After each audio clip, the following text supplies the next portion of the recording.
बिस्मिल्लाहिर्रहमानिर्रहीम। अस्सलाम वालेकुम। आज 14 अगस्त के हवाले से, जश्न आज़ादी के हवाले से ज़बरदस्त मीठा आपके साथ शेयर करूंगी। आज हम बनाएंगे बहुत ही सिंपल, बहुत ही आसान देगी मतंजन बनाने की रेसिपी।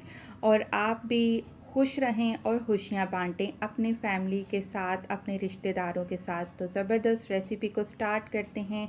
तो यहाँ पर मैंने सेला चावल लिए हैं। सेला चावल को मैंने 2 घंटे के लिए भिगो दिया है। इस चावल के भीग जाने की पहचान ये है कि ये फुल, इसका जो चावल का कलर है ये दोधिया हो जाता है।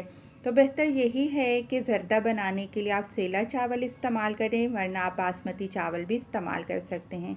एक बड़े बर्तन में खुला पानी लेकर मैंने 2 खाने के चम्मच इसमें तेल का शामिल कर दिया है और साथ ही मैंने इसमें शामिल कर दिए हैं चावल।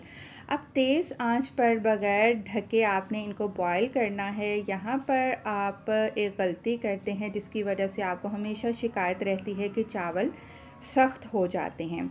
तो वो गलती क्या है, कुछ लोग मीठे चावल बनाने के लिए इसको भी एक कन्नी तक के लिए उबालते हैं। तो आपने एक कन्नी चावल को नहीं उबालना, आपने इसको पूरा बॉईल करना है, फुल कुक करना है, तब ये चावल आपके परफेक्ट बनेंगे। तो कुकिंग के लिए यहाँ पर जैसे मैंने आपको बताया था कि ये 2 कप यानी कि आधा किलो चावल थे, तो उसी कप से मेजर करके मैंने आधा कप घी का इस्तेमाल किया है। ज़र्दा मीठा जब भी बनाएं आप तो घी में बनाएं। इससे पहले कि घी गर्म होने से पहले पहले आपने इसमें 2-3 इलायची मुँह खोल के डाल देनी है और साथ ही चीनी शामिल कर देनी है, क्योंकि अगर खोलते हुए घी में आपने चीनी डाली तो चीनी डालते ही वो काली पड़ जाएगी। तो इसलिए जब तेल मेल्ट हो तो इसमें 1 कप और 1/4 कप आपने इसमें चीनी शामिल कर देनी है और थोड़ा सा 2 टेबल स्पून के करीब आपने इसमें पानी डालना है ताकि चीनी जले नहीं। तो चावल हो गए थे 2 कप, घी मैंने डाला है आधा कप और चीनी इसमें डाली है 1 कप और 1/4 कप, जो कि परफेक्ट मीठा है आपके लिए मतंजन बनाने के लिए। तो चीनी को मिक्स करते हैं अच्छे से घी में, यहाँ के ये हल्की सी मेल्ट हो जाए।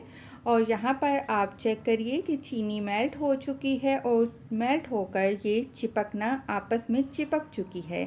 तो बहुत ज़्यादा आप इसको मत पकाइएगा, इसको कैरामलाइज़ नहीं करना, इसका कलर चेंज नहीं आपने करना। और साथ ही डाल देने हैं यहाँ पर बॉयल किए हुए सेला राइस।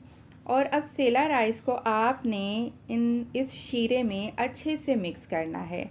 अब क्या होगा कि चीनी भी अपना पानी छोड़ेगी और चावल जो कि बॉयल करने के दौरान इन्होंने पानी जज़ब किया था वो भी अपना पानी छोड़ेंगे, तो वो पानी आपने मुकम्मल खुश्क कर लेना है।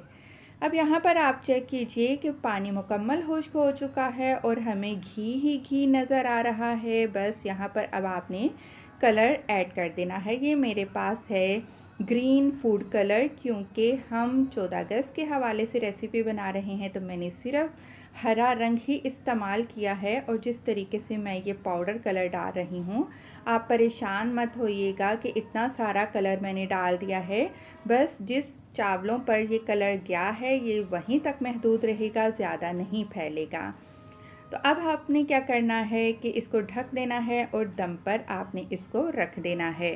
5 मिनट आपने इसको बिल्कुल हल्की आंच पर दम पर रखना है और उसके बाद आपने चावलों को अच्छे से मिक्स कर लेना है।